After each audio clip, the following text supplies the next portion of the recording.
This is where we hold them! This is where we fight! Persians! Give them nothing, but take from them everything! You see, old friend, I brought more soldiers than you did.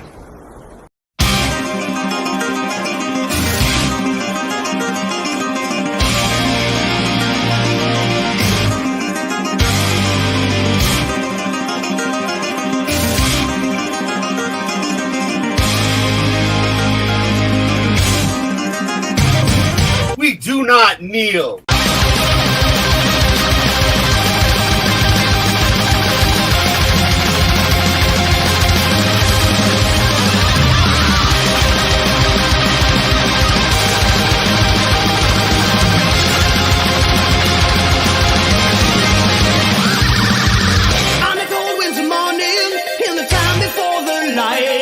In flames of death's eternal reign, we ride towards the fight. When the darkness is falling down and the times are tough or right, the sound of evil laughter falls around the world tonight. Fighting hard, fighting on for the steel through the wastelands evermore. The skeletons will feel the hell bodies wasted on the shore. Under blackest flames in hell's domain, we watch the last they go. In fire pain, now once again we run. So now we fly, yeah, we're free before the thunderstorm. On towards the wilderness of West Arizona. Far beyond the sundown, far beyond the moonlight. Deep inside our hearts and all our souls. So far away, we wait for the day, yeah. For the night's all so wasted and gone. We feel the pain of a lifetime lost in 1,000 days. Through the fire and the flames we carry on.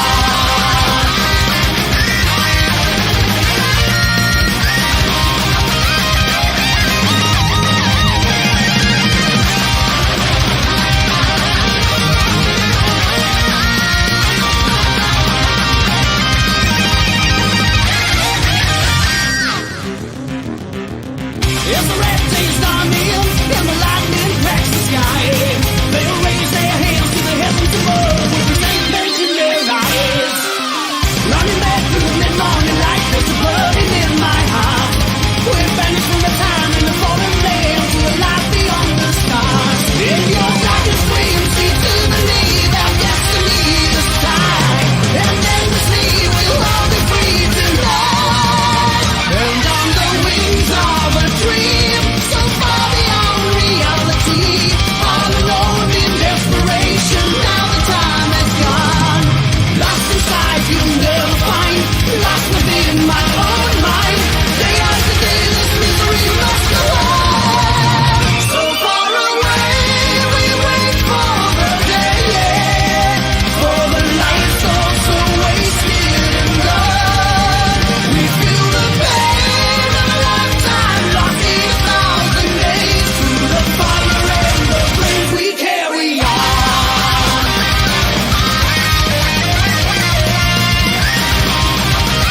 Now here we stand with that blood on our hands. We fought so hard, now can we understand?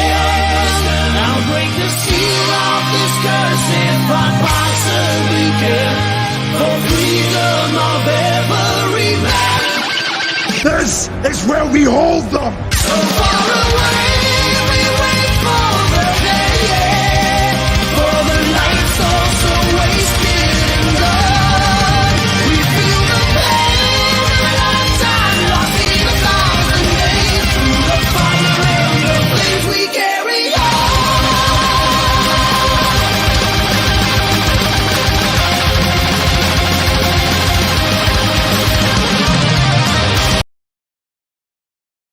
Papa Cotton always says, I'm going to show up about 6 minutes after the show starts because the intros are forever. I'm sorry, Squibs. What's going on? Hail the chat. Good to see all of y'all out there. CJ, thank you so much. Appreciate you. Thanking all my channel members. I love my channel streams every week. It's a chance for me to just talk with you guys, just be me. You know, hard on my sleeve, talk to you guys, and I'm really appreciative of everybody who supports my channel. You deserve that. You deserve 100%. Special shout out to one of my oldest TFM chat brethrens, OG Lord Toth. What is up, brother? Thank you so much for being here. A drop of ink in your honor as well, sir. Thank you for being here. Runner Blaze in the house. What's up, Runner Blaze? We're gonna be talking about some Cobra Kai when the next season come out. Can't wait for that, man. Appreciate you. Thank you so much for being here. Sean, what is up? My OG TFM chat brethren. Good to see you, channel member. Thank you so much. I appreciate you. Thank you so very much. I appreciate that, Runner. You the man. El Chupacabra is here. Yeah, I know you'll be there in a minute. See, I'm not gonna say it. It's almost minute 6. Yeah. Thank you guys so much for being here. I want to introduce my panel. First off, the lady of Rogue, the Rogue Mama up here. My good friend Tina Bojan. What's up, sweetheart? Good to see you. Good to see and talk to you. How has your Saturday been? It's been pretty cold and chilly here in Chicago. Is it cold? Yeah, you know, it's a little dreary here in Florida, actually. I'm kind of enjoying it. I love a beautiful gloom. You know, I'm from the Northeast. I'm used to seeing a lot of storm clouds come through. You know, I'm just I miss it sometimes. It's not that I don't like the sunshine. It's just sometimes I just like a gray sky. You know, but so how you doing, Tina? What's going on with you, babe? Doing pretty well. I got my hair did today, and the boys came with and got all barbered up, so that was nice. Everybody looking good. Yes, the little Bojan men are heading back to college tomorrow. Spring break's over, so now I have to clean my house and do all the laundry and, you know, restock the food and all the things you got to do when the men come and each out of house and home and leave. Right. Well, young men, they eat a lot, you know. Yes, they do. With us today also is another great YouTube channel, guys. Please check out this person. Great videos on the rise. Please come and say hi to Mega Reacts. What's up, dude? Nothing much. Glad to be here. Ready to talk some Star Trek. Yo, I want to talk some Star Trek. I want to talk, guys. We're gonna be look. The Phantom Menace story gonna trigger some people today. I'm sorry. It's what it is. I am thoroughly in loving Picard season 3. In my opinion, Star Trek is finally back. That's my statement on this. I'm having a great time with it. I'm loving it. I had to catch up on 3 episodes, the last 3 episodes last night when the new one was released, or the other night.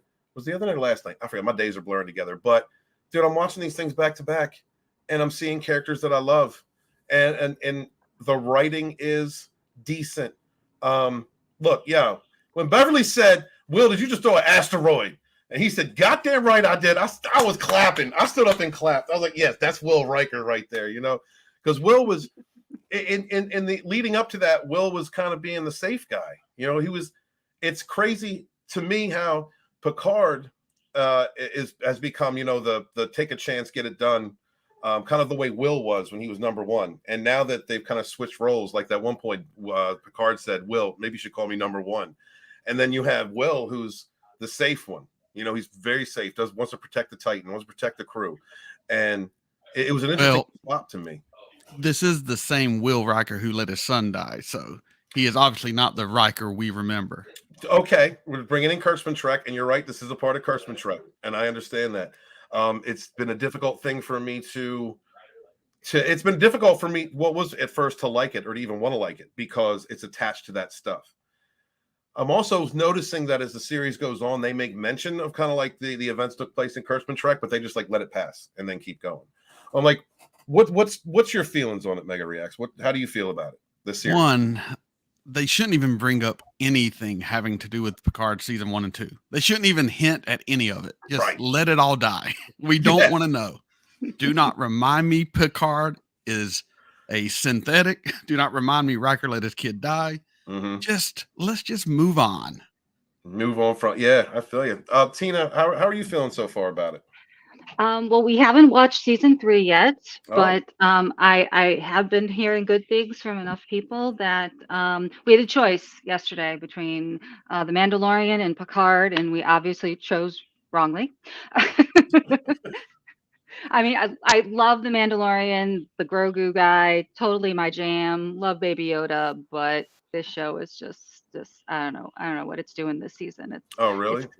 It's slower, and I feel like it feels like it's rehashing a lot of stuff. So I'm definitely looking forward to binging Picard next weekend.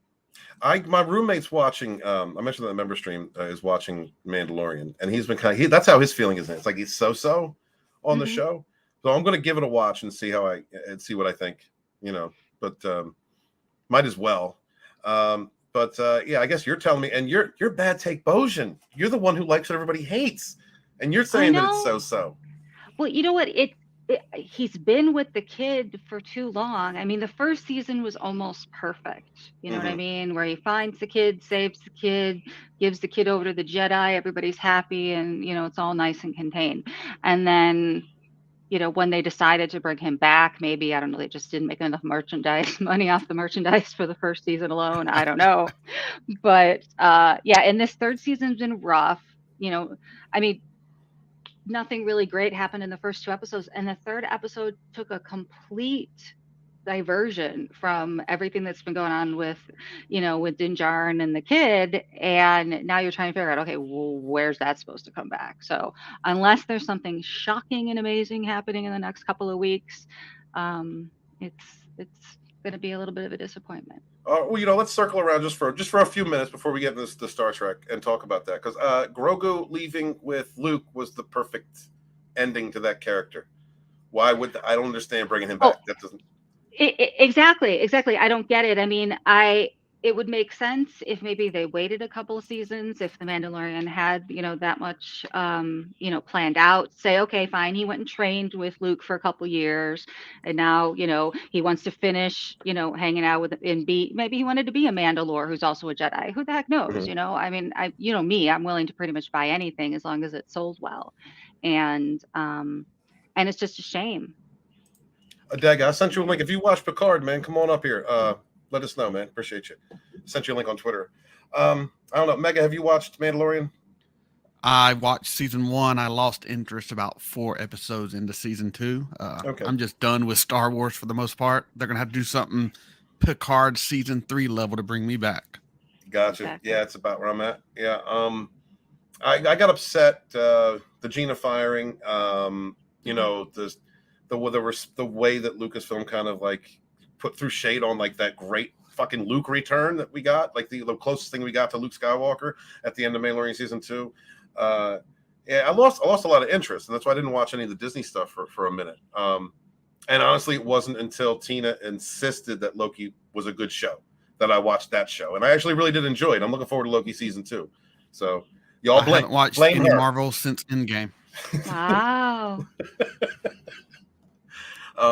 Yeah, I wasn't planning on it. Like I said, I just was done with Disney altogether.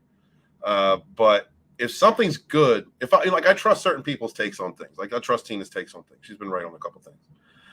When someone tells me that something's decent, I'll watch it or I'll give it a shot. So, Scarlet Witch is one of my favorite characters. I wanted to watch that series. But and then I was like, when I finally got up the gust, I was like, all right, maybe I'll watch it. And then I started listening to what my friends were saying. I was like, okay, now never mind.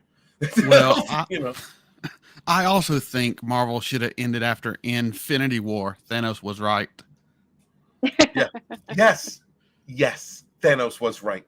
That's a hot take, but it's what it is. A hot take, but it's true. Hashtag Thanos was right. Very true. I want to go through and say hi to the chat real quick before we get into it. Let's see. Babylon 5 over Picard says King of the Squibs. And I don't think you're wrong. I really don't think you're wrong. Considering the damage that was done to the series before we got this season, you ain't wrong. Babylon 5, great writing.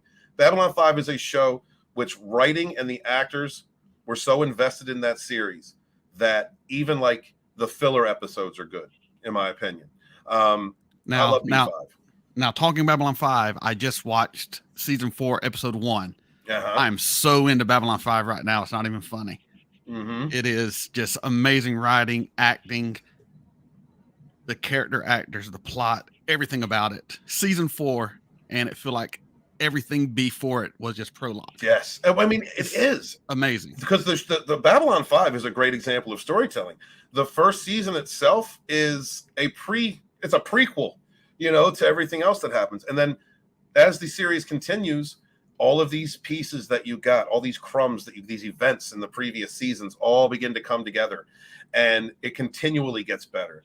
I can't, Dan. I gotta watch. I don't need to watch that show again because it is so good. Like what do you love the most about Babylon 5, Mega? Oh man, like naming my favorite artist. It's got to be the storytelling.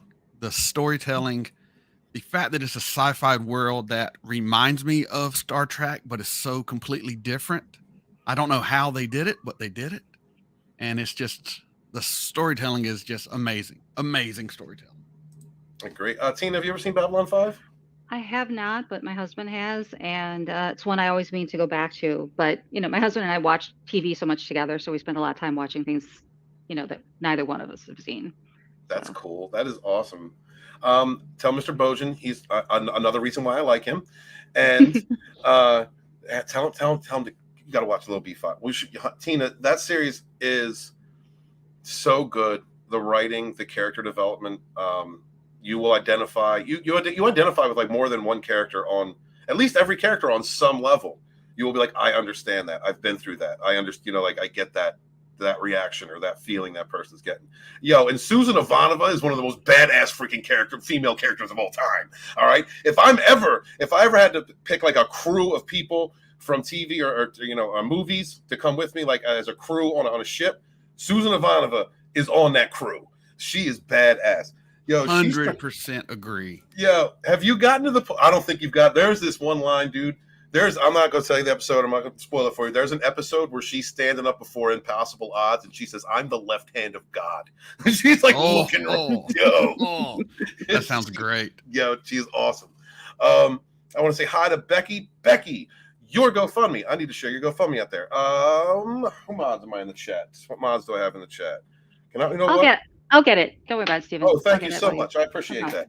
Yeah, please, guys, help Becky out. We all help each other around here. I've had to ask for help from time to time. We've all had to ask for the generosity of this wonderful indie sphere, this great fellowship that we have. And if you guys could, if you're able to help Becky, please do. And if you are able to, and if you can't, then please share out the link on your social media. Put the word out. We help one another around here. We help each other rise. That's what we do. Becky, my love to you, sweetheart. Thank you so much.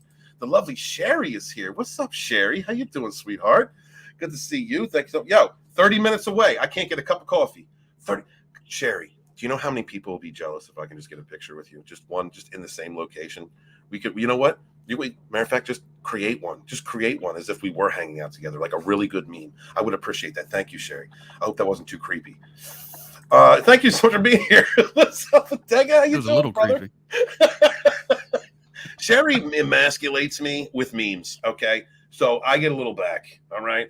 It's good to see you. Dega, what's up? Another fellow writer in the community. Guys, please support Dega Outlaw. Check out his projects. That is my man out there. He's been he's an OG TFM chat brethren. Much love to you, bro. I got to get you up on Rogue sometime again, man. Love seeing you. I was watching I was on my Dragonstorm feed, and the Rogue from 2 years ago with Neurotic came up, and I'm like, there you are up there on the panel with us supporting, dude. Loved seeing that, man. I miss you so much, dude. You're a good person. You're one of the best people in this community, brother. Tim's Talk is out here defying everybody. Disney Star Wars cosplayer. That's my man right there. Doesn't give a fuck. I've been looking at his channel. He is putting together a lunch table of people all talking about Mandalorian, talking about things that they enjoy, and I love it. Love seeing it. Tim, one of the most driven young cats in this indie sphere. Happy to have you here, brother. Thank you so much, dude. Appreciate you and all the support you give. What's up, Steve Joinsy? What's up, Joinsy? How you doing, bro? You look, you know me. Bro, you've known me since I was a teenager. That's how I slay. You know what I mean? If you love him, you stalk him, bro. Right? How you doing, dude? It's good to see you, man. Thank you for stopping by, brother. And thank you, Tina, for putting that link out. Guys, please, we help one another around here. We love each other. We joke a lot. We talk trash. We have fun. But when it comes down to it, we are a community of people that helps one another, looks out for each other. So please support Becky. Share out that link if you can. I greatly appreciate each and every one of you. My love to you. Alf, if you have seen Picard, I can throw you a link, man. Come on up. So let's get to this, because oh my God. So yeah, my fifis were fully invested, y'all. My fifis were fully invested when I was watching Picard yesterday. And I don't want to jump right into everything. It doesn't matter. We're not going through episode by episode. When Ensign Rose showed up, I thought for a minute, like, how they kind of threw out that she was a changeling, but seeing that actress, last time I saw her was Battlestar Galactica. She played a great part, Admiral Karen. Damn, what was her name? I can't remember. What was Admiral Karen's name? I can't remember her name. Yeah, but she played a great part there. And then we saw her come back in this last episode, and it was they gave us Ro, like every shade of Ro in one episode, and I really enjoyed it. It was like Picard got his daughter back, because I remember like Ensign Ro, like Picard, like with Tasha Yar, that was like his daughter, and then she died, and then we had Ensign Ro for a while, and that was kind of like not Tasha Yar's replacement, but a character that Picard had reared and wanted to look after. Like she had a rebel streak in her, and she wanted to help her out. She understood that she just had a lot of hate to overcome and wanted to be there to support her career up until she joined the Maquis. Which, depending on how you look at that, the Maquis storyline, and if you wanted a DS9 and everything from there, like I can kind of understand. I really can kind of understand why someone would join the Maquis. But like Mega, how did you feel? Did you care? Did you like Ensign Ro? Did you like seeing that character again? It was good seeing Ensign Ro again. I always liked her character, and I do believe you are 100% correct. She was like a surrogate daughter of Picard's, but she also helped him, I think, develop his great love for the Bajoran people, and is why he pushed the Federation to even go to Deep Space Nine and try to get them into the Federation. So there's a long history of Picard, Ro, and the Bajoran people, and I think they covered that well. Yeah, I liked when he spoke Bajoran to her. Yes. Now, my hope while watching it, when they mentioned the person coming over didn't want to take a transporter, my heart screamed for it to be Lieutenant Barclay because of his fear of transporters, but it was Ro, and that was fine. That's a good point. I didn't even think about Broccoli. Because I really... I was an A-Team fan, so when we saw Barclay, we saw that actor and working, for Star Trek, I was like, oh, cool. And then, he's playing another nuts, another, crazy person. But I enjoyed his storyline leading up all the way through Voyager. Like, he's one of the characters that I enjoyed seeing when he came back into Voyager. I never watched Voyager. I need to get on that. Yeah, dude. Yeah, Barclay's in Voyager. Actually, the evolution of Lieutenant Barclay is in Voyager. How he becomes more confident in himself. He's incapable. He's always got the issues. He's always dealing with those head issues. But his character does evolve all the way up until he's in the final episode, like when they kind of go to the future in the last one. So yeah, besides TNG, were there any other Star Treks that you watch? Any other series? I watched TNG. I watched Deep Space Nine. That is it. I still haven't even watched the original series. It's on my list. Oh no shit. Yeah, it's. I don't know if today I would be able to go back and watch TOS if I hadn't done it with my dad, because it is slow. It is kind of slow. But thank God I did get to watch it with my kid, with my dad as a kid, because it was a bonding experience between us. One that I share. Now, I have seen all of the TOS movies multiple times. That is my knowledge of the original crew, Kirk, Spock. It all comes from the movies. Gotcha. The show, not so much. Yeah, the movies. I love the movies. Even 5, the bastard one that nobody likes. I like that one. I like. What does God need with a starship? Does God need with a starship? Right. The motion picture, I like that one. To me, that's kind of a bridge between the TOS series, and then for me, the movies really kind of start off with the Wrath of Khan. Like that's the uniforms, the attitude. That's but the final, not the final two. The motion picture is kind of like a bridge between those two. I liked seeing it, and it's not a great film, but it's Star Trek. It's something I can appreciate. But really, I mean, when you get to the Wrath of Khan, and then the search for Spock, and then the voyage home, that is a great trilogy of movies. That is a great set of 3 films I really enjoy seeing. And I'll watch them back to back. I can't stop. It's like watching B5. It's like I get to an end of an episode and I'm like, I can't stop. I got to keep going. Okay, I know I want to watch the next episode. Tina, did you watch any Star Trek movies or any of the series? I didn't see too many of the original movies or the series, but we did watch DS9, Voyager, Next Generation. I didn't watch as much Enterprise as my husband did, but I know he really liked that series.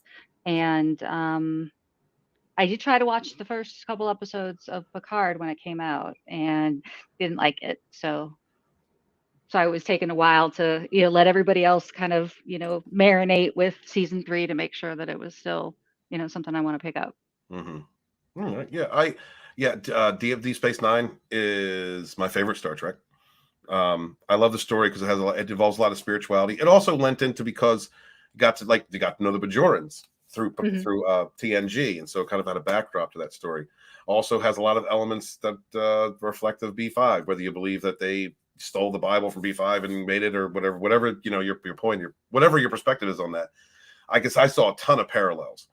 I like actual strong written women characters, so like Kira Nerys, badass. I would have tackled love Kira Nerys.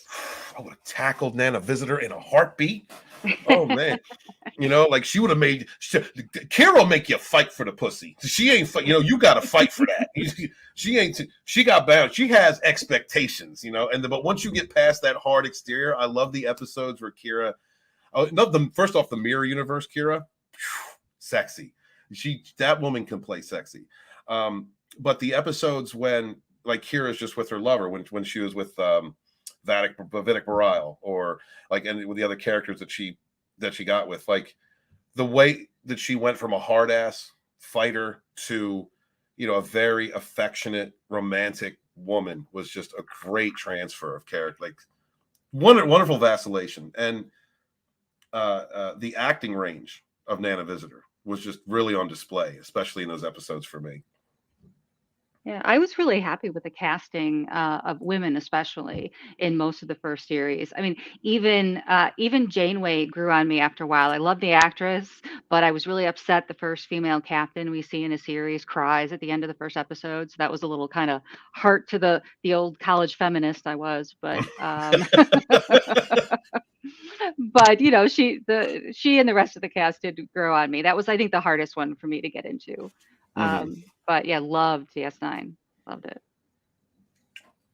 I was being a Voyager fan, because I'm a fan of all of them, really. Just for different degrees. Like I loved 7 and 9. The way they've kind of brought this character. Oh man, when they made her a lesbian and she was all that, like in the Picard series or the season 2, I was like, oh come on, I was like, that's not 7 of 9. She is. I didn't mind the lesbian aspect nearly as much as the homicidal maniac aspect they turned her into. I mean, the lesbian thing, all right, she was into guys on Voyager, I heard, but I can let it go. But she became a psychopath, murderer. That's not cool. That's not cool. And it's exactly the opposite. Like, that's the opposite of what she was when she was trying to reclaim her humanity. I know you didn't watch Voyager, but like the struggle with that character on that ship between her and Janeway, which was first off, they didn't like each other on set, and they transferred that on screen really well. But as Seven was trying to reclaim her humanity, or kind of put in a position where she was forced to, and then began to embrace it, she was getting away from the Borg. She was getting away from that assimilation ideal, from that like just you assimilate or die. So in order to turn her into, like, she is a badass. You don't have to turn her into a psychopath to make her a badass. 7 of 9's already a badass. So I get what you're saying. And well, the gay thing that was like the cherry on top. I don't really give a shit. Like if she, but the thing for fans like who watched Voyager, like I did, the last relationship that she was in was Chakotay. And that was something that built up, and it was actually a really nice on-screen romance between her and Chakotay. And so for someone like me who's watching the series now, it's just another middle finger. It was another middle finger from Kurtzman Trek saying, yeah, and we're going to take this blonde bombshell that you love, this wonderful badass, and we're going to make her a psychopath who's now into chicks. Like, what the fuck is going on? You know? And I don't even know if they were trying to get us to like Raffi at that point. Well, let's all be honest too. She's way out of Raffi's league if she did go that way. No doubt. Way out of her league.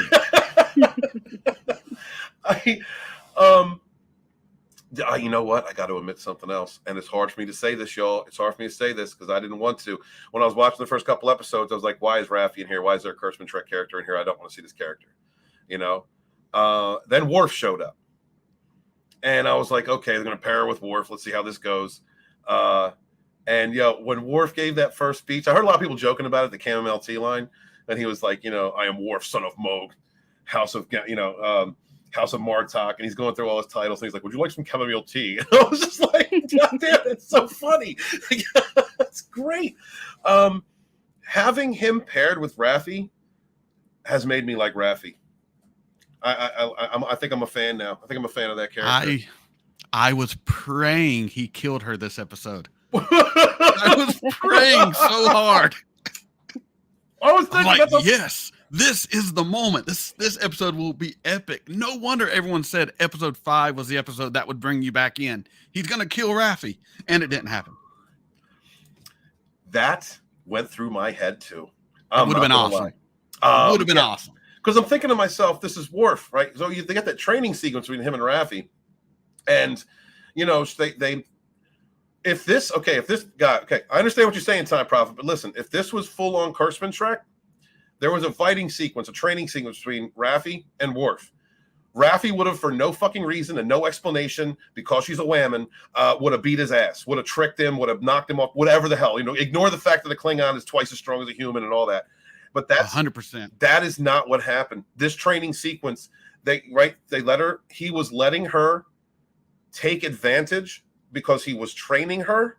And then when she got cocky, my man stood there side face and went bump, bump, bump, and just waved his fucking sword around and just like knocked away every single blow that she tried to land on him, just showing his superior technique, his superiority as a warrior. And that is something that never would have happened in Kurtzman Trek. I know this is Kurtzman Trek. I get it. Executive producer Alex Kurtzman. I get it. Fuck Alex Kurtzman. Fuck that far left weirdo. The writing that's being done on this show is done with care to the characters, to what we have known of these characters. There is mention of past things, like Mega was saying earlier. Just get rid of, don't even mention seasons 1 and 2. I get it, yeah, because it's all a mess. It's that's not Star Trek. But the way their characters are being respected in this one, I'm really enjoying it. The writer, I can't think of what's the writer's name? Oh man, I can't think of it. He's from TNG. He's one of the TNG writers. Somebody in the chat save me. Please chat save me. But what I see him doing as a writer is taking the events that have taken place before this in Kurtzman Trek, seaming them in as painlessly as possible, making reference to them to just, hey, this is a thing, and now we're done it. Now we're over it. But reestablishing these characters for who they are. Like the Will Riker we're getting in this season is not that whatever the fuck that was earlier in Picard season 2. That's not Jonathan Frakes from those episodes. I'm seeing a Will Riker that's being written to reestablish who exactly he is. I mean, am I looking at this wrong, Mega? What do you think? The writing's better than it was. I won't say it's great writing because it's not. Okay. It is drawn out. It's a little soap opera-esque in places. I think they probably going to cut these last 5 episodes down to maybe 3 and really streamlined what we've seen so far. Mm-hmm. But it makes me want to keep watching, which is more than I can say for season 1 and 2. And I think they are trying their best with what they were given to make something that is tolerable to the fans who have abandoned the show. And it's worked for me. It's brought me back. So I guess job well done. Yeah. I mean, that's kind of where I'm at. Let's see. Time Prophet is so anti Kurtzman Trek. I ain't mad at you for it. How can real Star Trek be back when they destroyed Star Trek 2 seasons? It was more than 2 seasons. Let's talk about the Klingorks in the very first episode of Discovery. Let's not. Show. Let's. Well, I understand. Let's not. But just I need to keep my blood pressure down. For the point of this, if this was real curse, if this was continuing along the same line of the failed CBS Star Trek, this failed Kurtzman Trek that we've been getting, then Worf. First off, we wouldn't see these characters. Worf wouldn't be there, and he wouldn't look like Worf. He would look like a Klingork, walking around with 2 dicks and big ass buck teeth. You know what I mean? Like that's what we would have gotten, and that's not what we've gotten. They're not even going into it. It doesn't exist. They're actually doing with that what they should have done with Picard season 1 and 2. Just like Mega said, just act like it didn't exist. They ain't even doing that. They're not even explaining it. This is a Klingon. These are Klingons, not what we've been given. Some of the aesthetics for the other characters, like there's a Vulcan that we saw in this last episode that looks a little too Romulan for me, but he was like a Vulcan underboss. He was like a crime boss. And yes, Vulcans can be bad guys. They have been bad guys in the past. If their logic dictates that taking this road is the way that the logical way to go, then their morality will dictate that, you know. And so, like, I was okay with that. But let's see. Hold on. I want to. He says, so you get kicked in the balls, you go back for more? No, I ain't been back. I ain't been back until I seen some characters I appreciate on screen. And that's what's up, Monkey Jeebus, and that's where I'm at. That's where I'm at with it. Like I said earlier, if this was true Kurtzman Trek, Raffi would have whooped his ass. The scene that Mega's talking about. Let's talk about that a little bit, Mega. When they were which scene? I talk so much I done forgot what I was saying. I'm sorry, bro. I do jab a lot. When they are on that crime planet, and yes. they're right, and they're Raffi and Worf are made to fight one another. You were saying, I was hoping that this would be the end, that Raffi would die. Yes, yes. I was hoping that Worf's Klingon killer instinct, his desire to fight for his family and what's right, would lead him to kill Raffi, and it would have been a great moment. It would have been a great way to get her out of the show. It would have made fans happy, and it would have showed that Worf is willing to do whatever it takes, even killing a friend, for this current mission. But sadly, he just used Klingon meditation to stop his heart, and and I guess that worked out. It's like I'm watching this show. I'm sorry. No, go ahead, I please. actually called that while I was watching it on my reaction video. I said, he ain't dead. He's meditating. Yep. That's what I said too. She stabbed him like that little ass stab in the side, and he's dead. Nah, he ain't dead. That's a Worf ain't dead. He's a Klingon. He has 5 hearts and 12 sets of lungs and everything else. Right. Yeah. And I was looking at that, like the build up. My first wasn't just like my the way that I like the writing so far, and the way that they have been writing it, that told me Worf ain't dead. It was flying in the defiance of the way that these characters, or the way that Star Trek's been treated so far up until this season. Because in the previously in that episode, you had that fight sequence between the two of them, you know, and just like I said, this has been previous Trek. This has been Kurtzman, like regular ass Kurtzman Trek. Raffi would have beat his ass. You know what I mean? But he didn't. Yes. She would have shown him how to really fight, and that his Klingon years didn't teach him nothing, because she's lived in a trailer on the Federation planet Earth. Right. And that's where you really learn how to take care of yourself. Addicted to drugs. But it didn't. That told me it was like, now they're treating this different. I knew by that point, it's like they're treating this series different. When he got like, I was waiting. You're right. The whole time I was just. I'm watching this with another Star Trek fan, and we both agreed, like, he ain't dead. We've seen examples of his battle meditations twice now so far in the show. That's what's going on. You know. And when he came back and just started, what I love about Worf is the way he's going wreck. Worf is a straight warrior now. I know some people have complained, like when he walked in and killed in that group to save Raffi. He came in and destroyed the Ferengi, and that Ferengi's crew. They're like, oh, Worf would have bullshit. Worf wouldn't have done that. He's full on Klingon. Yeah. So I don't like the hyper violence in New Trek. I don't like it. Okay. But But if you're gonna do it, you can pull it off with Klingons because they are warriors. Yeah, they will cut someone's head off. That is not outside of their character to do. They carry bladed weapons for a reason. That's part of their culture. So I will let that decapitation slide. That decapitation's good. I'm right there with you. If it was like humans acting like that, or another race, like, okay, when it comes to Romulans, they're violent, but they'll set you up. They're like assassins. When it comes to Klingons, my favorite race in all of science fiction, Klingons are my favorite race in all of science fiction. So I do expect that. And getting that level of violence from Worf at this point, because he'd been to Kronos. He was the Federation ambassador to the Klingon High Chancellor. He's been to, this is a Worf that's, for me, from what I'm seeing, who's come to terms with his human and Klingon heritage, his human heritage and Klingon heritage.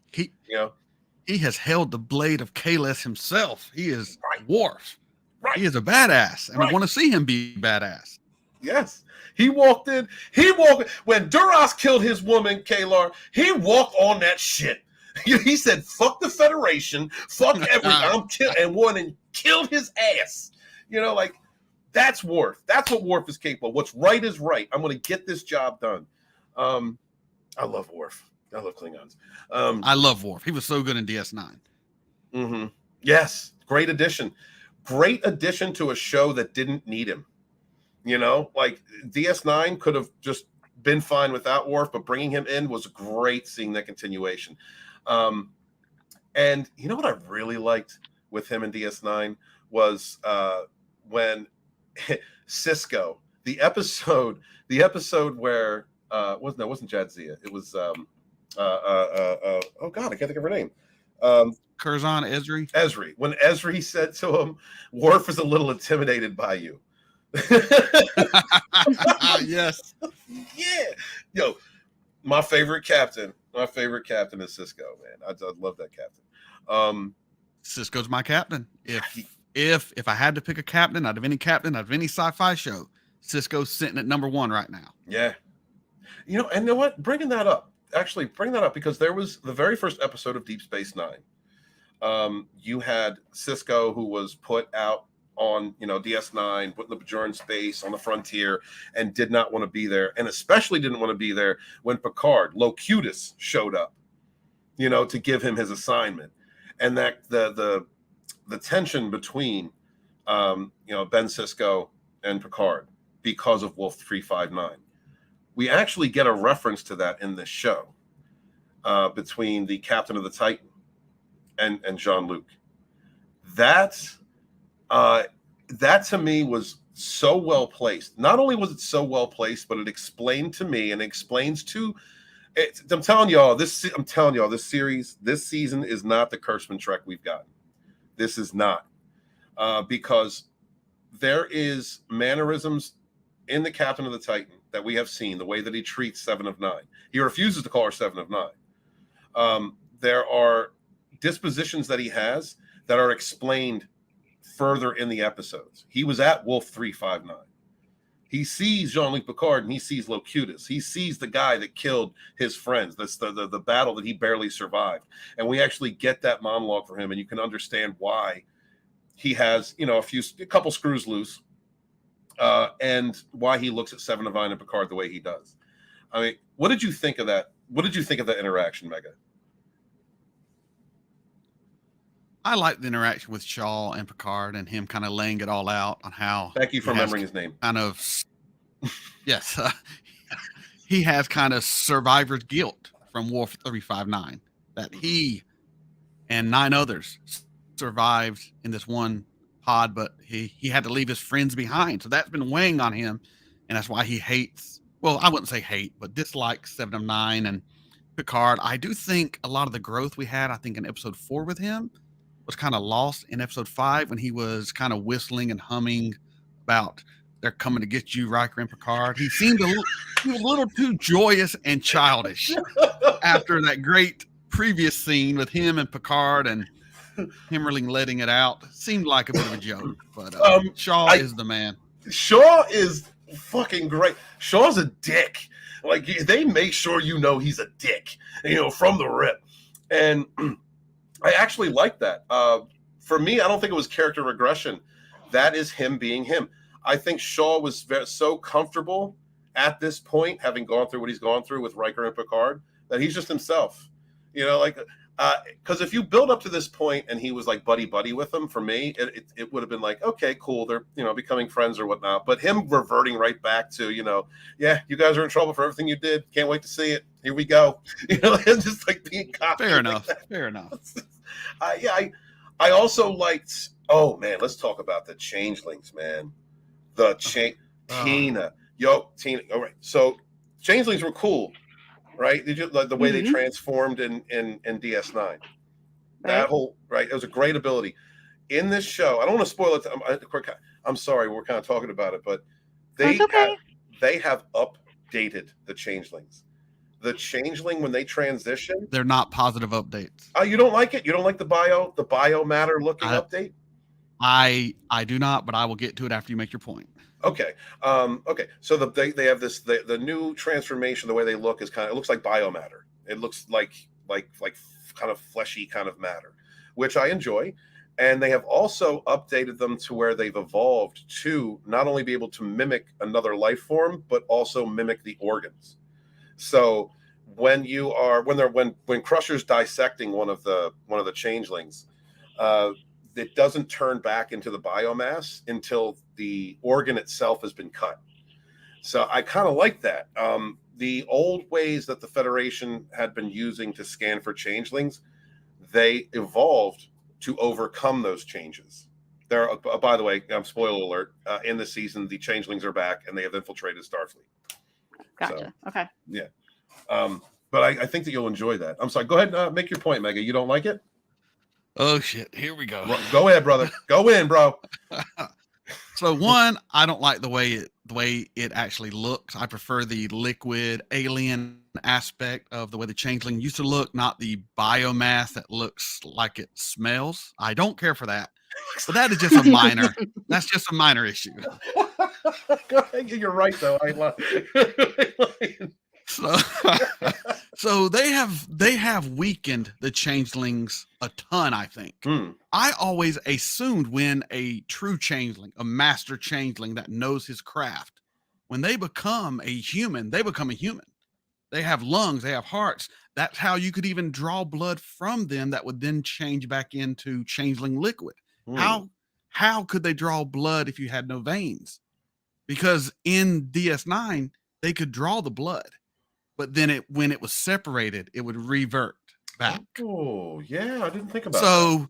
And there was even entire plot points where the changelings told Odo that you must become the rock, you must become the animal.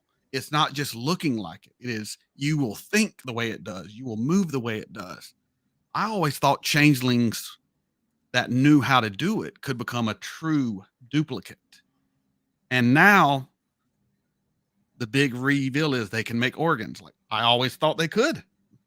This is not new or impressive to me. So is it kind of like splitting the line where when, hate to bring up Loki, but remember when Loki's like, no, I'm not just projecting, I'm making a copy of myself and it's a perfect other copy. You know what I mean? Where he's trying to kind of split the difference to say that, it's more than just the way I look, it's me.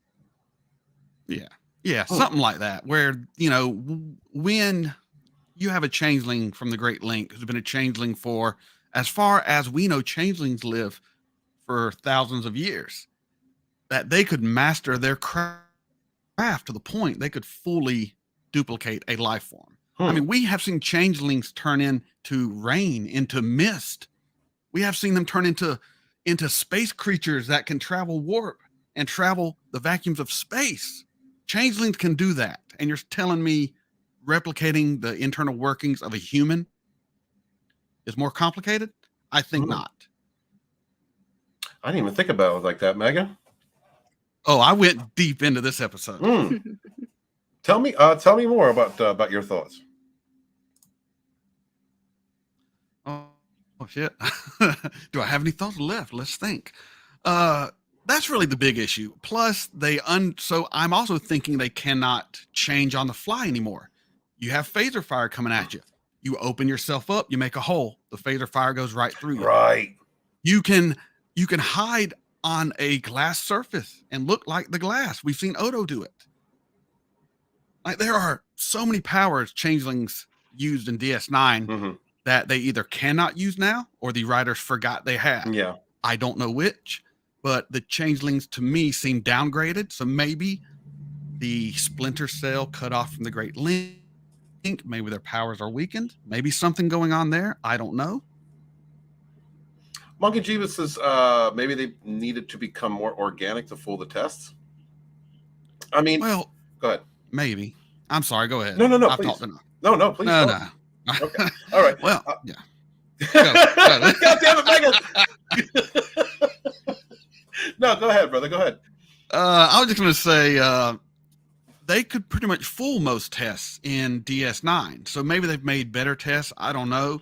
You literally had to draw blood and then take it from the body for it to be shown. Now, Sisko's father even said, if he was a changeling, he'd take some poor sucker,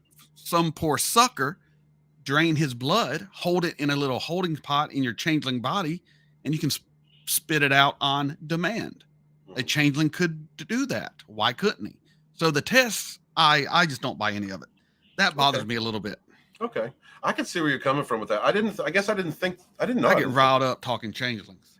I didn't think that deep into it. I mean, for me, the changelings, because of the when they would drain, the tests, when they would like drain blood and it would turn back into mass, I thought that was kind of a surface thing. I didn't think about it too deeply. I didn't think that they were mimicking all of the internal workings. Because you look at Odo, right? Like, I know Odo was young, and that's so maybe it's a bad example. Odo was a young changeling, but like he couldn't.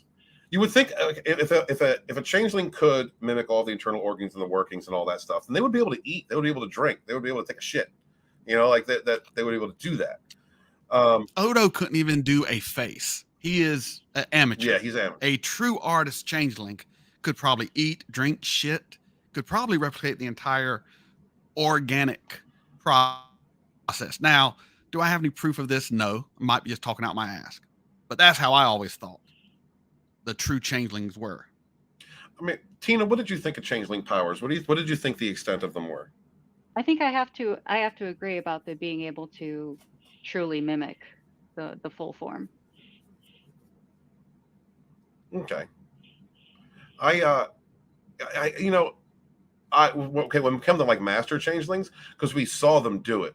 Remember the one that approached Odo that looked like Chief. You know, like he looked just like him. So I knew that they had master changelings or a changeling replaced Julian Bashir, and no one knew. Nobody knew. Yeah, you're right. For weeks, months, maybe. You're right. Yeah, I guess. All right. Okay. So we're going to put that on the list now. Walton's putting that on the list. They need to check them on the changelings. But when you are right though. It said it looks like it stinks when they it does look like something you get out of a cyst. Like, it looks cancerous. I'm not going. Thank you, Mega. You just spoiled all that for me, man. I was enjoying it. You know, in Ant-Man 1, when the bad guy zaps someone in a bathroom and it turns to a little glob, that's what the changelings look like now. Only about 150 pounds of it. It does look nasty. It does look. It does look nasty. I will agree with that. And since when did changelings leave behind residue? And why do they all sleep in buckets? These things make no sense. Okay. All right. Okay. Time Prophet's putting up says, why? You know, they make it up as they go.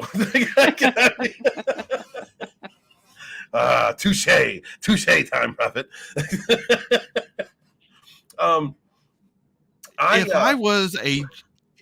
If I was a changeling hiding out on a starship and I have to revert to my liquid form, I'd have a empty bourbon bottle that no one would look twice at, not a changeling bucket that is just like the one on record in the Starfleet logs.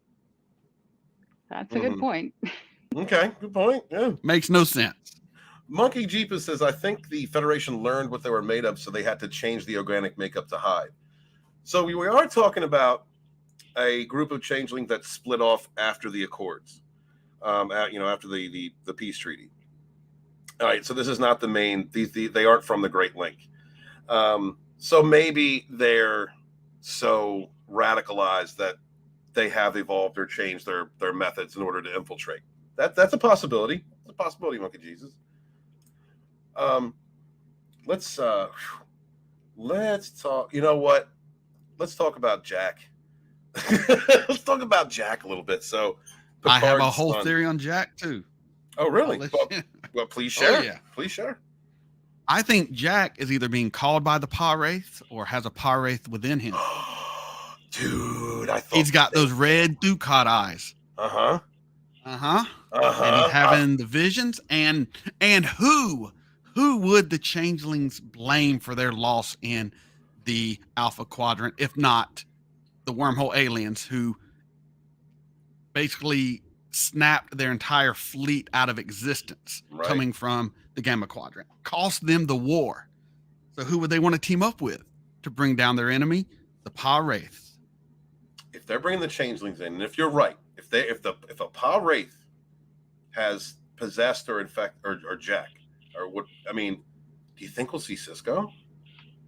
I think we're going to see DS9. Yeah. I don't know about Cisco. I think we're going to see DS9. I hope. Maybe that's just me hoping. Oh, dude, you have no idea. Awesome. That would be so awesome. Really would.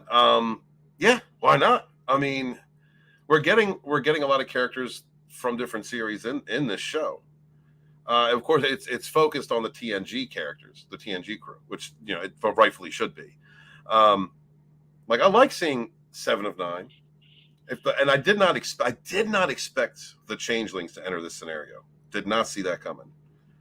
No, I did not either. That caught me out of left field. But when Jack started having the premonitions or the whatever they are, the possession moments, and I'm looking at it and I'm thinking to myself, what is that? That is not like that isn't typical Trek. Because now I understand this is still CBS All Access, Kurtzman Tech book. I still have that dark cloud hanging over me, but at the same time, I'm looking at the way the style of writing and the way they're presenting the story, and I'm with hope. Like this is classic Trek. This is good TNG. But when I started seeing that, I thought to myself, like, what is that? Like that's not. Where the hell? Like where would that come from? What could that possibly be? That's causing those changes in him. And I swear to God, as I'm searching my memory, I thought Pa Wraith. Is that a Pa Wraith? And if they're bringing the Pa Wraiths in, where is this going to lead into? Is this going to lead into DS9, which led from TNG? So I'm so glad you said that. I was not even going to I was so unsure of what I was thinking that I did not want to bring it up. I'm so happy you brought that up. That is fucking awesome. Thank you, Mega. You shit on my changelings, but you brought up the Pa Wraith. The old changelings were better. I'll fight that to the end of time. Let's see. He says they had that one changeling that could fly in space as a creature. Yeah, I mean, that's way cooler than making organs. I'm sorry, I'm not impressed. I'm sending you a link. You want to come up? Okay. Well, I guess. I don't know. Maybe I got a little caught up in it. I kind of like the changes. I was looking at it as an update, from the golden mass that we got to something more organic looking. And I kind of liked it. But now all I'm going to do is smell pus, thanks to you. So I appreciate it. But the problem with them being more organic looking is it takes away how alien the changelings are supposed to be from solids. I like them being this completely weird, unorganic substance that you would think is metallic maybe, but it's actually a life form. It's really truly alien, where a glob of biomass is not so much. I get that. I totally get that. These are just minor issues. What's up?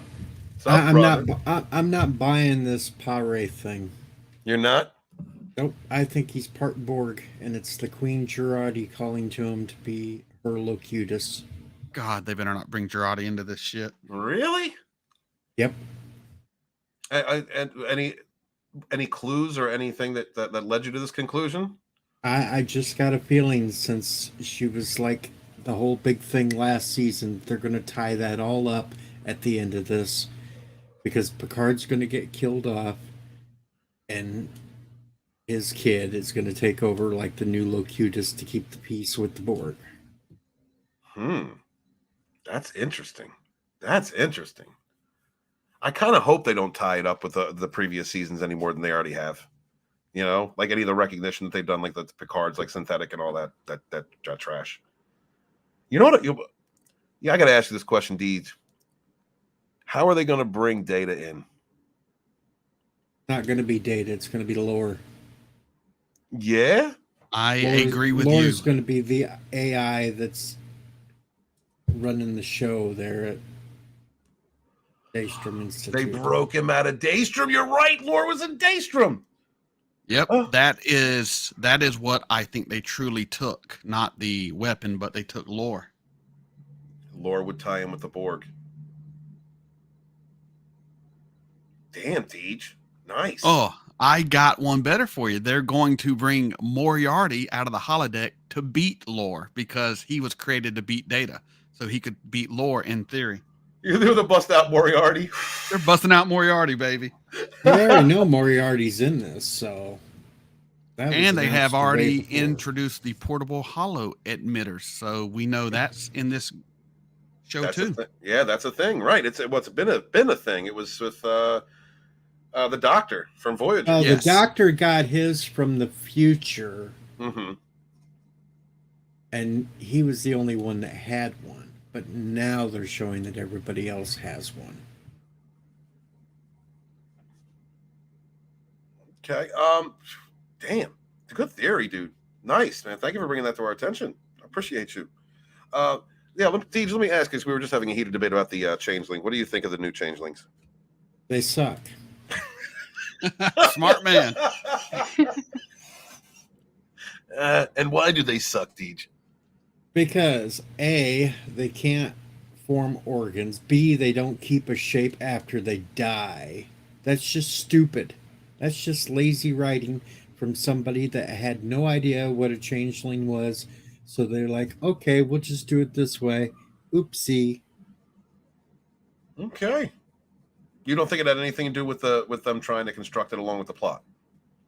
No. And there's no damn way that they could evolve that quickly to be able to do that sort of crap in 25 years. No way. Right, so okay, because Mega has a different take on that. Mega thought that, his belief was that. Yeah. Oh, go ahead, Mega. Go ahead, speak for yourself. Oh, I'm sorry. I'm over speaking everybody. Man, go ahead. You step all over us, man. It's all right. You're crushing my dream. So I think the organ thing is a basic master changeling function. I don't think it's anything special. I think when they want to impersonate someone, a true master shapeshifter would make the organs, would make the brain, would make everything to pass anything. I do agree with you, though, that when they die and not reverting back, that's just dumb. Makes no sense. But you got to slice them apart. You got to slice them apart into little itty bitty pieces before they rip it. No, that's bull. That showed that it was still alive. That is complete bull. But I don't think the making of the organs would even require any kind of evolution. It's just what a master changeling who's been shapeshifting for 10,000 years can do without a second thought. That's what I think. Okay. I've been wrong many times. I've been wrong too. I would laugh if this turns out to be the other theory floating around. And what's that? That all 3 seasons really never happened. It's been Picard locked in that thing with Moriarty the whole time. That'll be the dumbest shit ever. That would be dumb. That would be a hell of a. This is retarded. It would be typical Kurtzman Trek to do something like that. You wanted us to say it all wasn't real. There you go. Mm-hmm. Yeah, right. Oh God. Oh, but also be kind of like a restart. It would also restart the entire thing. But. No, it would only restart Picard. It wouldn't restart all. So then you'd be back to the ugly Klingons with 2 penises and everything else. Yeah. All right. They have two of everything else. So. What do Deej, what do you think of the characters so far this year? Like, what do you think of the TNG, the Star Trek characters and how they're portraying them in the series? Mostly out of place. Really? Come on, Crusher running around like Sarah Connor. Really? Come on now. That's awful.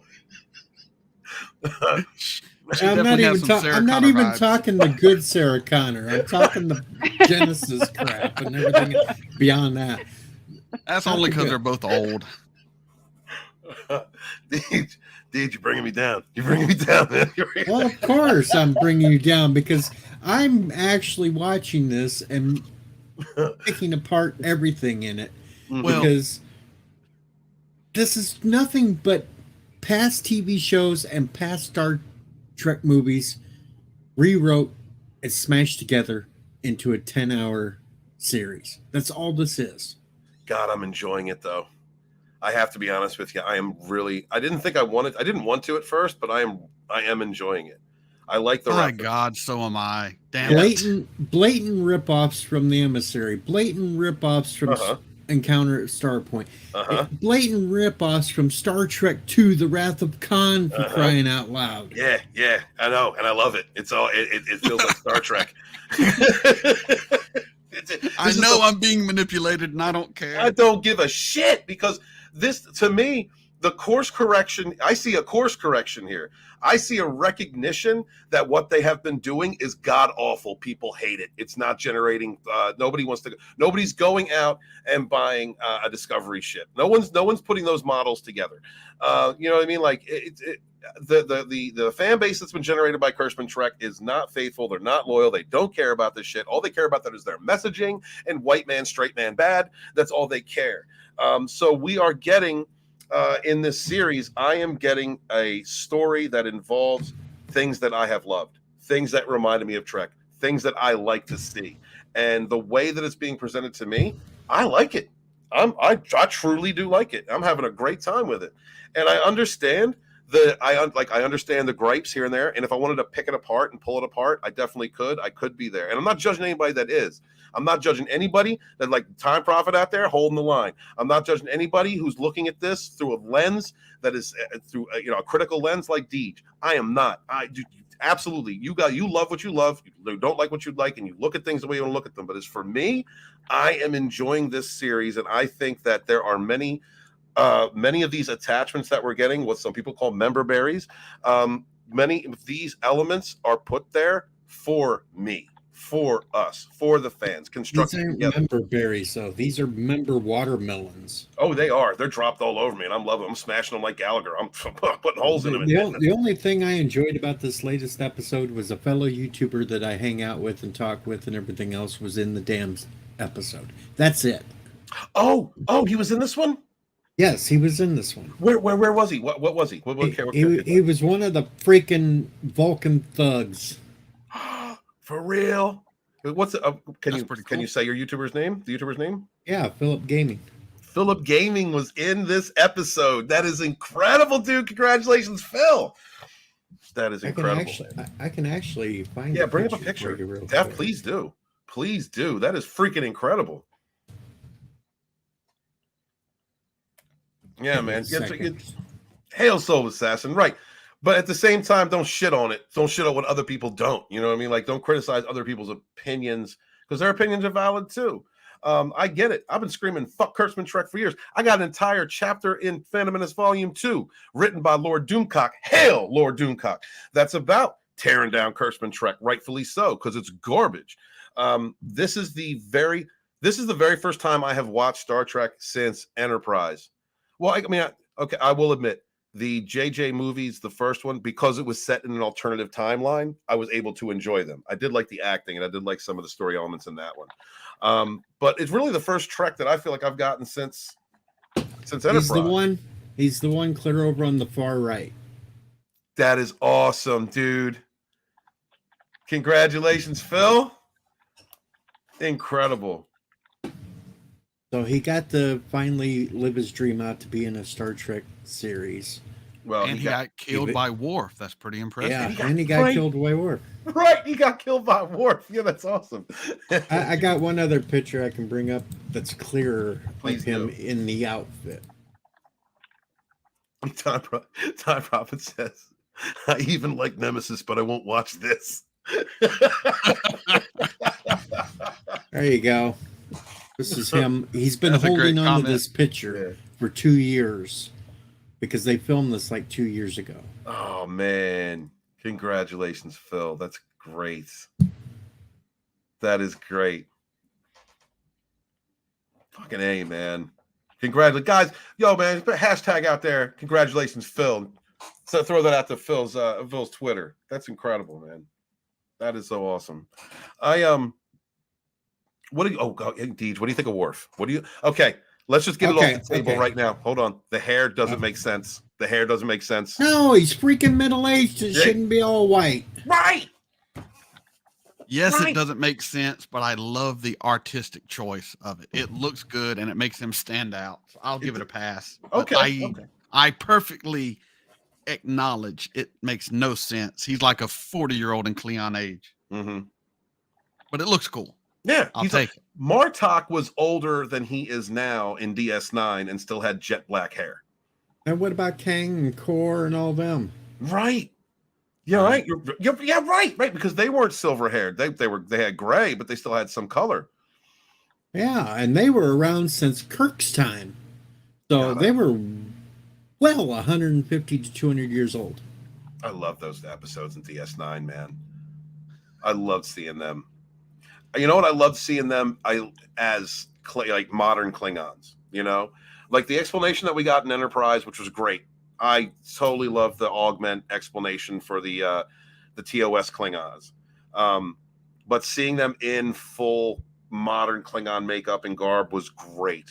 You know, and Enterprise covered why they would look like normal Klingons again, because that one doctor said maybe he would go into reconstructive bridge surgery. Mm-hmm. Right. But you know what? Even doing plastic surgery or reconstructive surgery still wouldn't replace like the organs. You know, it could still the TOS Klingons, the augment Klingons. Correct me if I'm wrong. They were still as strong as regular Klingons, weren't they? Yeah, they were still as strong as regular Klingons. But they lost the backup organs and they lost some of the physical attributes. Yeah, but not many. They just became human looking. Okay. Yeah, probably lost one of the penises. I mean, we're not going to talk about having two dicks. Dual wielding penises is something that I just don't want to. I didn't ever want it in Star Trek. I don't need that in Trek. You know, like that's, God damn it. What? Why? You know, I mean, you know, maybe some chicks would like DP like that, but I mean, I can't. I can't do the two dick thing. I can't. Damn it, Deej. Why did I bring that up? Now I've got two dicks in my mind. Nobody really? I opened that up so much like a gay joke, and nobody really. I wasn't gonna ask who's two. I just thought it sounded like a personal problem. There you go. Go run with it. God damn it. That's why I say that shit. We've gotten used to your gay fantasies, so we've just moved on. They're not fantasies. I'm not gay. I'm old school gay. I'm happy. That's all it is. Thank you, Becky. Yeah, but Worf has always been my favorite character. You're right now with Mega Reacts. Like I am giving it a pass. Absolutely, I'm giving the white hair a pass. It does not make sense. There's no way that makes. I give it a pass. But, you know, like Deej. One thing that Mega was saying is that he doesn't like the hyper violence, but he can accept it because it's a Klingon character. How do you feel about that? Like, how do you feel about that aspect of it? Do you think it's too violent, or are Klingons just violent creatures? So you would get that. I didn't have a problem with that aspect of Worf. Yeah, me neither. You know what I mean? He came in and started wrecking house. I was like, yeah, that's Worf. I love seeing that. Absolutely do. Becky, what are we doing here? Wait, guys. It's wood for Walton. I am not even kidding you guys. Our Arbor Day is coming up, so you're gonna have a good time for that day. I'm gonna, you know what? I'm gonna say I don't think Culture would mind. I actually called Culture last weekend because of people like Soul Assassin and Sean, and I said, dude, I want to make Walton protect your wood condoms, and he's like, really? Yes, it's the only way that I can monetize the tree fucking thing. It's the only thing I can think of, and I think it'd be really funny. And he's into it. He's totally, we're gonna do this. I swear to God, y'all, I'm gonna be the guy who sells rubbers, and it's gonna be based on different trees. We were brainstorming. Even Culture Boss got into it. She was talking about, like, we were talking about like different brands and stuff. Like Culture was like brainstorming. He was like, yeah, we could like, we could do one for fur, like a fur for her or whatever. Like he's going through these different ideas, and I'm like, yeah, bonsai for the little guy. We make like tiny condoms, And then Culture Boss said General Sherman is the biggest tree in the California redwoods. And I said, that's perfect. We're going to make that a camouflage condom so that you can't see it coming. Then we're running with this. This is happening. I am going to be that guy. That's right. You're a narcissistic abuse coach who bitches about fucking Disney and sells rubbers. That's going to be me. I'm doing that shit. Watch out. It's coming. It's a growth industry. It is. It is. I don't care. It's funny, and I'm doing it. Because I missed out. I missed out on the whole coffee enema thing. I should have sold. John Talks told me forever ago, Steve, you got to come up with your own brand of coffee. It's like it's embarrassing. I don't want to be the guy coffee. I was so disgusted by it. And then the tree fucker thing came out, and Nina Infinity caused both of that fucking problem. Her, and Nerd Cookies. They caused both of those fucking dramas for me. And I was like, how do I monetize that? How do I monetize banging trees? How am I going to do that? And then I looked it up. I actually tried for a moment, but there's actually a company out there that has that's like relative to like wood cutting that's called Walton. And I'm like, fuck, it's already been done by a Walton. So I can't even do that. So yeah, look out, y'all. All right. Walton Protect Your Wood Condom Brands is happening. Yeah. I got Culture on the job. It's going down. So, Soul says from now on, when men find themselves in a tight spot, Walton's got them covered. Dude, I'm even thinking about putting my face on these motherfuckers. I don't care. I'm going all in. Why not? You could also make a hot dog condom for those that you throw down them hallways that bounce out. See, that would be like for a thick trunk tree. So we'd need like a tree that actually has a wide trunk, and make that a part of the joke. Make that a part of the pitch. Not all women you're going to find yourself in a tight spot with. I understand that. But actually, you could have a condom that looks like a 2x4 to keep you held out. See, we're great ideas happening here. This is how we're brainstorming, and the chats are all a part of this. And I greatly appreciate you, Tina. I'm sorry, we're grotesque. This is what's happening. Okay, you're on a stream. That's no problem. I was just introduced to the Vibaldo yesterday, which is apparently a vibrating ball dildo. Mm-hmm. Which I did not realize that was something that existed.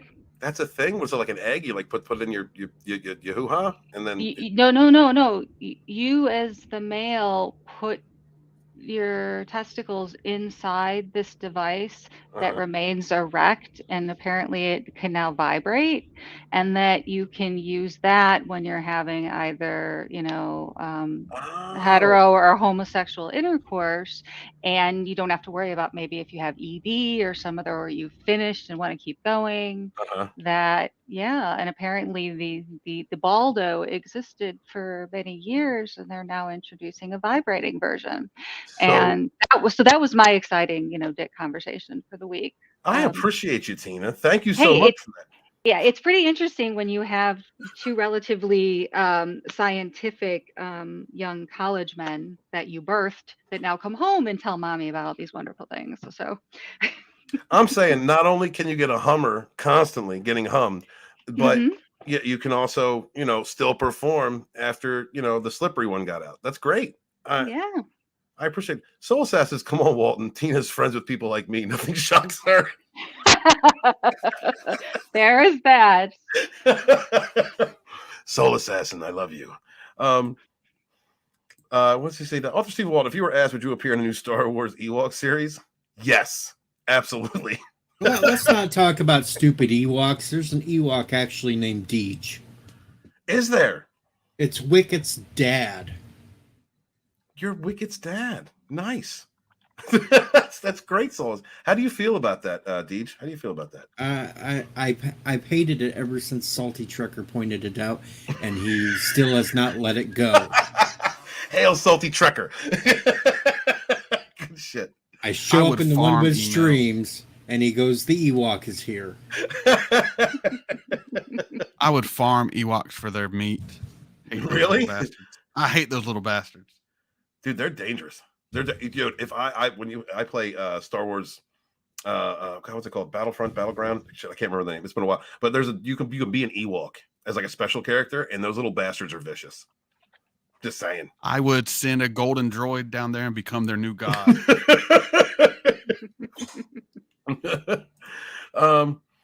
What? The Walton's coffee ball, though. Hold on, wait. We're not going there. What are we talking about here? No, wait a minute. We're not doing that. God damn it, Tina. I'm sorry. And here I thought I was the distractor from your, Right from Wikipedia. Deej Warwick. Deej Warwick and Baldos. Where are we going? We were talking about Star Trek. Well, I thought you wanted to get away from two penises. We did. And we went straight to Baldos. Right into a vibrating one. Right. The Hummer. Oh my God. I just circle back around just for a second. Okay, so let's go through and just talk about what we think of the character. Like, what do you Picard in Kurtzman Trek has been awful up until this point. But I recognize the guy's gotten older. I recognize Patrick Stewart's a little older. He doesn't have that strong commanding voice that he used to. He was a great actor. Patrick Stewart's been a great actor throughout his career. He's older now, so he doesn't have. He looks like a strong wind will blow his ass over now. He does. He is so old. Yeah, the whole synthetic thing, I'm not buying. If he was synthetic, then he'd be walking around like a strong Baldo. Like he would, you know what I mean? He'd be keeping it going. But no. But they made him a frail old man's body. Remember? Why would you do that? Why would you? Yeah, that would be weird. Like, why would you want? That was the perfect time. Perfect time to recast the character. Exactly. Mm-hmm. I just need him to not be worn out, Patrick Stewart, because I need at least one more Professor X out of him for my MCU. Yeah, dig that. Because he wasn't given a good representation in Multiverse of Madness. No, definitely not. Yeah, I'm sorry. He would have definitely taken on Scarlet Witch a lot better than what we got. Yeah, rumor has it that whole scene when he was meeting with the Illuminati was supposed to be much longer than it was. So it's a shame they were dispatched with so quickly. That is a shame. It is because we got our first look at a couple characters that were pretty decent. Patrick Stewart in what? How do you rate? What do you? Let's start with Mega Reacts. How do you feel about Patrick Stewart's Jean-Luc Picard so far? Comparing it to traditional TNG, I'll give him a 6. Compared to TNG movies, about an 8. He feels like TNG movie Picard, only really freaking old. Mm-hmm.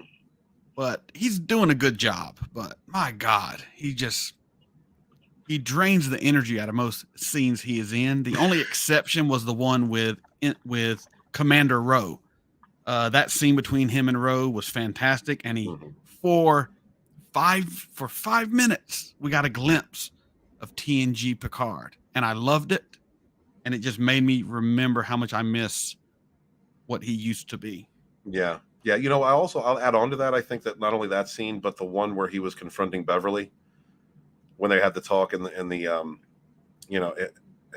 had the talk about what happened with Jack and the back and forth between those two, because it doesn't make sense. The whole Beverly, I get what DJ was saying, the whole Beverly running off for 18 years and all that. That doesn't make sense to me. I did it to protect my son, and now he's going off being a space pirate, because that's really safe. That was just a ripoff from freaking Wrath of Khan. A bit. Well, a bit, yeah. Okay, I can see that parallel. A bit. Go ahead, Deej. Go ahead. Jesus, because Carol Marcus didn't want David to be running around in Starfleet and all that. She didn't want him any, and that's the same damn shit that we just got with Beverly and Jack. She didn't want him running off like everybody else has with Star Trek. It's the same damn thing. It is. You're right. It's the same type of, but you don't think two different characters wouldn't have the same mentality? Not in a freaking Star Trek show. It's not. They just rewrote everything and just put it back up there thinking, okay, this is 25% different. She just wants to hold on to the good son, all right? She wants him to stay around because he's better than his brother. Oh, that's true. It's like, I got a winner here. I got to keep this boy close. Are we going to see Wesley? No, we already seen Wesley last season. We won't see him again this one. The Wesley came in last season? Yeah, he was at the end right after Q died. He showed up and he's a traveler now. He took Key to Everything Robot Girl off with him. Yeah. But she's now doing his whatever. I never cared about the Wesley storyline. Wesley. There were a few Wesley episodes I did like. I mean, I was also a young man at the time, like when that character came up. So, when the show came out, so there's a little bit of identifying with the character on screen there. But yeah, in the Wesley, I really didn't care much for. And the whole Traveler storyline that's interesting, but really, something like that done in Deep Space Nine would have been way better done, way better told, in my opinion. Deep Space Nine was more built for things like that. At least in my opinion. And Q. I didn't see Q in the last season. Is that anything worth watching? I didn't do. They killed him off. How the fuck do you kill a Q? He died of some sort of mysterious old age bullshit. It was bullshit. It was all bullshit. It's so stupid. And I really like John Delancey. He couldn't even snap his fingers to teleport himself places. When Guinan tried to call him, he had to take a shuttle. My God. And he was whining about having no family. And I'm pretty sure in Voyager, even though I haven't even seen it, I've never even seen Voyager, but I know he had like what is equivalent to a wife and a child in the Q continuum. His kid's godmother is Janeway. Well, apparently he has no one but John Luke, and I've come to die with you, John Luke. Ooh, it was dumb. It was dumb. That's a bromance right there. I mean, if he knew he was going to die, at least he could have turned Picard back into a human, right? Yeah. That would have been nice. But no, he wastes his power to bring back ninja Romulan dude. Yeah. Oh my God, I have to. Who's not even in the show now? I'm gonna have to hate watch Picard season 2. I'm gonna have to do this. Fuck. Now there is one scene in Picard season 2. It is dumb. But I love the look of it. He has the skull of Gold Dukat of the Ferengi, whatever the head of the Ferengi is called. I can't even remember right now. The Grand Nagus. He has all these heads of the leaders of the different races that he's killed, and that's kind of a cool looking room. Makes no sense and is dumb, but I love the way it looked. The visual, fantastic. All right, I'm gonna hate watch season 2. This is gonna happen. There's gonna be a lot of groaning coming. You get to go back in time. Yeah. You get to see a mysterious explanation on why Guinan looks young back in time when she actually looked the same back in this time period too. That didn't make any damn sense. And also Guinan thinks the Earth is just a racist piece of shit planet, even though she was on Earth since what, the 1800s? Yeah. 1800s and at least. She seemed to have been having a pretty good time then with Mark Twain. Yeah. No shit. Oh God. Okay. All right. Enough. I'm gonna watch it. God damn it. I don't want to. All right. I'd rather wait for Picard season 3. I'd rather watch that. Hey, you might as well watch season 1 when you figure out how Borg die in space. I watched season 1, and that's why I didn't watch season 2. you space a Borg and they die. No, they don't. No, you don't. They don't space them and they die. No, they can be out there, and then they'll come back to life. They'll heal themselves. Just pick them back up.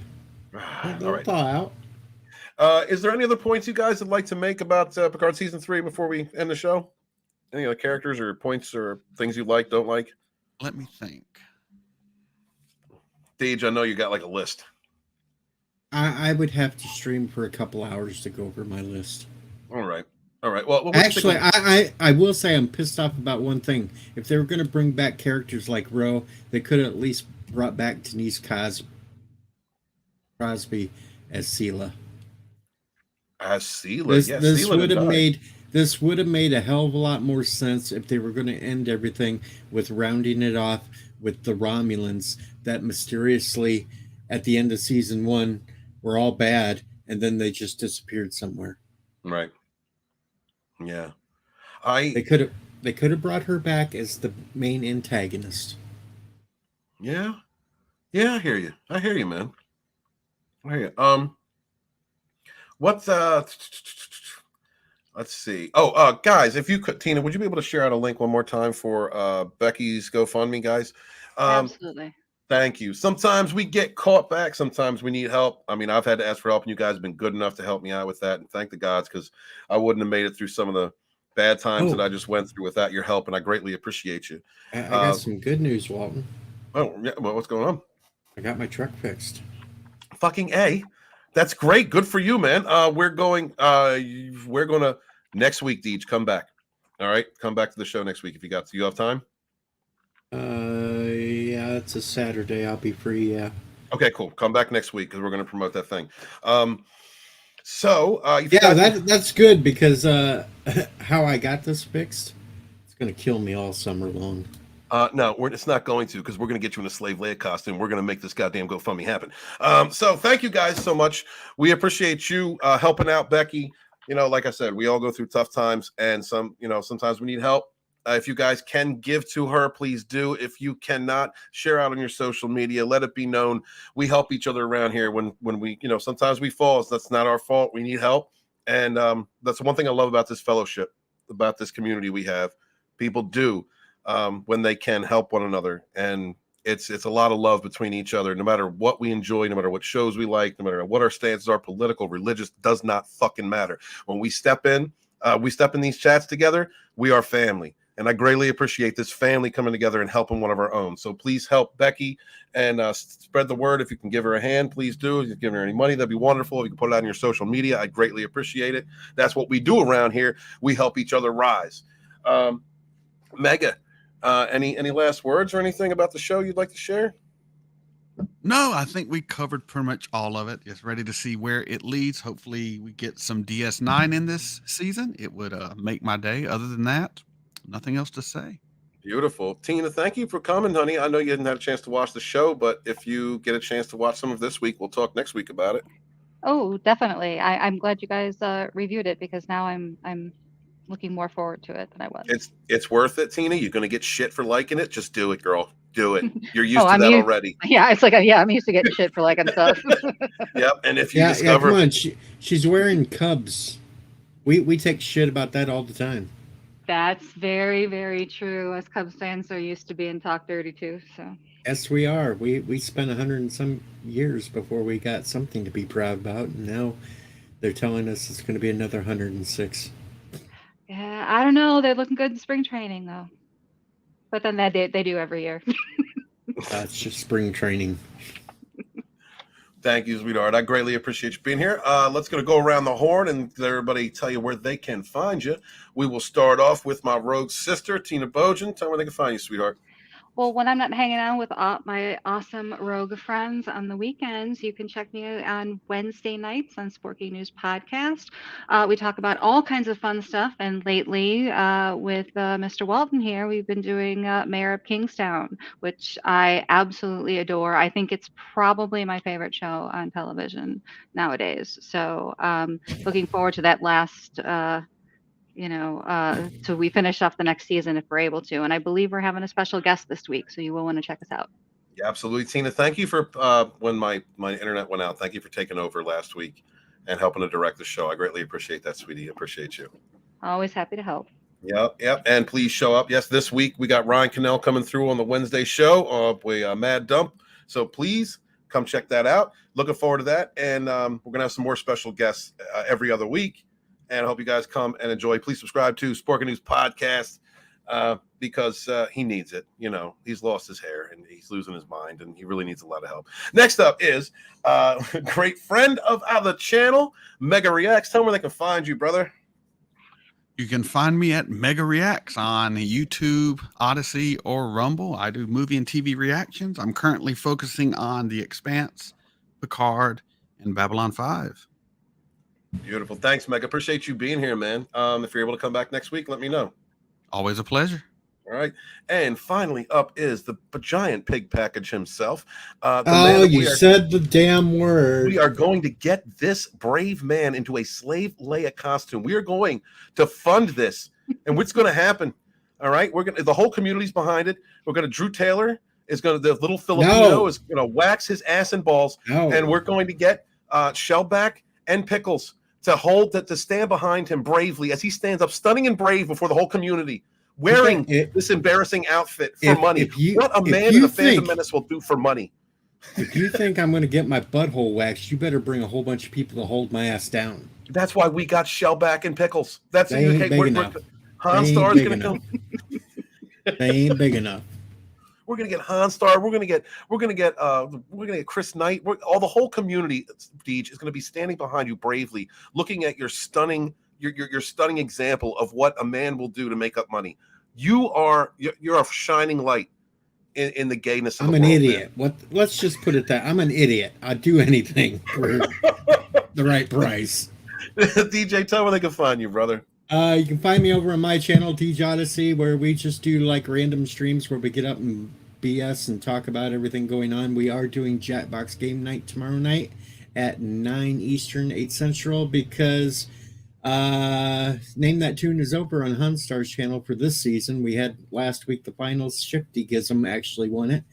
And next week we will be back on Hunstar's channel, though, because I am going to take on these finalists that think they're so good at music, and I'm going to destroy them. And sometimes you find me over on Captain Phantom Nerd's channel whenever he's streaming. You know, he needs a shout out too because he's undersubbed like I am. And yeah, I think that's no, you can find me on Real Review 3000 Chris Knight's channel once in a while too. There you go. That's beautiful, Deej. Thank you. Please put that weird huge dick away. Can you just put all right, I'll put that oak. I'm averting my eyes. Thank you, Deej. I appreciate you. I appreciate each and every single person. Please remember to share out links for Becky Broward's GoFundMe. Give if you can, share if you will. Greatly appreciate you. Remember, it doesn't matter what anyone else thinks, but what you think of yourself. All right. First off, you got a lot of haters coming at you. It's because your light's shining bright, and people don't like to see that. And the ones that don't like to see that ain't worth anything to you, to your channel, to your family, to your life. So defy them and continue to succeed, guys. Please support your independent creators out there, whether they're YouTubers, Twitch streamers, if they're selling books, if they're selling comics. Just a share, just a like, just a comment means so much to independent creators. You just don't know. Some of them are hanging on a thread, and your share, your acknowledgement of their hard work, your purchase of what they're creating just might be the scale that tips someone from giving up or providing wonderful entertainments and creativity in the future. We greatly appreciate you. We don't have an industry to support us. We only have each other, and we rise together. I am author Stephen Walton, the Phantom Menace historian, your historian, born in the chats of the High Council with my brothers and sisters, fighting for our modern mythologies. Wash your hands, wash your ass, be good to each other, yet suffer no fools. Peace. Had told us at a town hall, I think it was in July, that clean your